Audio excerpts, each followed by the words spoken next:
Okay, we didn't get to cover chapter 1 in class, so I wanted to do a quick rundown of chapter 1. I won't record everything for each chapter. I'll try to do that during class, but since we didn't get to it, then I want to make sure that I just do a little touch on chapter 1. And I really have already talked about this as I talked about the elements of music, but it doesn't help. Hello. Okay, so I would like to do a quick overview of chapter 1. I will not always do a recording for each chapter, but I wanted to give you a good start, especially after you watch Elements. This will make so much more sense as you read chapter 1. So these are the key terms that you need to look at. As you look at these key terms, make sure that you're aware and you can define them. At least as you read, you understand what you're reading. Otherwise, you're going to find chapter 1 very confusing.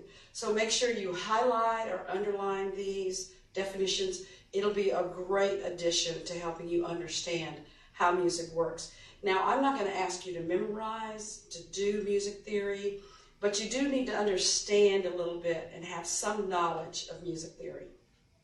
So, rhythm. Remember we talked about rhythm and beat going together. But when we take rhythm, rhythm unfolds in time. It's an arrangement of longer and shorter sounds in silence, like long and short durations. So again, just a review on how rhythm works. But this also will help you outline the chapter. So then we have beat, which is the regular background pulse. Oh, beautiful. That's your regular background pulse. Then we have accents. Sometimes you'll have different accents where a beat, there's an emphasis on that beat. Oh, beautiful, for spacious skies, for amber waves. That had 3 accents.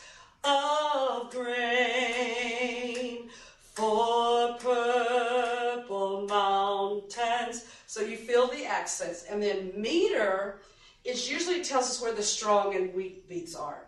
As a musician, what it's going to tell me, I'm going to look at, is it in 2/4 time? Is it in 3/4 time? Gosh, what does that mean? Well, let's talk about it a little bit more as we go on. So, if it's in 2/2 time or 2/4 time, we call that duple meter. So 1, 2, 1, 2, 1, 2. Notice where the accent is. So then we cover accent, then we cover meter, and then I've set the tempo.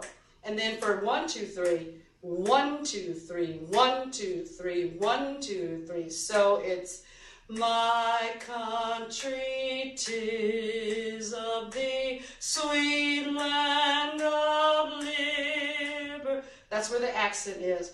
And then it gives an example. Yankee Doodle went to town, or came to town. Yankee Doodle came to town, riding on a pony. Notice with the accents, but also that you're 1, 2, 1, 2. Now, we have simple meter and compound. So simple, usually divided to 2s. And then compound, where the main beats are divided in 3. So what does that look like? Row, row, row your boat is in 6/8. So half of that would be 3/4. So that's row, row, row your boat gently down the stream. Merrily, merrily, merrily, merrily, life is but a dream. So that's your compound meter, is 6/8 time. So what is rhythm versus meter? Meter is the background and rhythm is the foreground. So meter is your beat and your accent. And a metaphor for that is meter is your yardstick and rhythm is the object being measured. So you've seen music where there's these lines on the 5 lines and 5 spaces. Those are called bar lines. That's how meter is set up. And if you want to talk further in class, or you want to call me, or you want to send me an email and ask me the question, then I'll cover it then. But just to understand that it allows us to look at the measures that we see and know how we group the music. So rhythm can coincide with meter, and we can play meter with syncopation. What does syncopation mean? Listen to Maple Leaf Rag and you will find syncopation. So syncopation is when it's off of the beat, okay? So I can sing the Star Spangled Banner straight on the beat. Oh, say, can you see by the dawn, that's syncopation, by the dawn's early light. But I can also add more syncopation by adding some extra notes. What so proudly we hailed at the twilight's last gleaming. So anytime I'm on the beat, then that means I'm metered.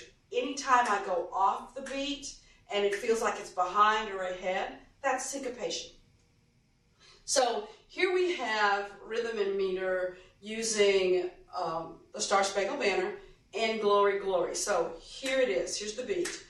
Glory, glory, hallelujah. Glory, glory, hallelujah. So you feel the syncopation? I didn't actually learn that song that way. I learned it. Glory, glory, hallelujah. My teacher hit me with a ruler. That's how I learned this song when I first heard it. So that's your syncopation where it's not exactly on the beat. And the definition is it displaces the accent. So if the accent is 1, 2, 3, 1, 2, 3, 1, 2, 3, or 1 and 2 and 1 and 2 and 1 and 2 and 1 and 2, and that's where it's not on 1 anymore. It's either on 2 or it's on in the middle of the beat. So again, remember, if you go to the chapter 1 on YouTube and listen to Joplin's Maple Leaf Rag, then you'll hear the syncopation. So tempo is the speed of the music. We've already talked about that. You can read this as how each beat follows one another. What's a metronome marking? You'll see a quarter note equals 60. Well, the way they came up with that is that a quarter note equals 1 second. So then I know that there are going to be 60 beats for a whole minute. That's what that means. Quarter note equals 120, quarter note equals 30. So that gives me a sense of the composer's telling me how slow or how fast they want their music. Here are some common terms. So we don't say, I would like it slow. I would like it slow, but not too slow. We say adagio for slow, or andante for slow, but not too slow. Moderato for moderate.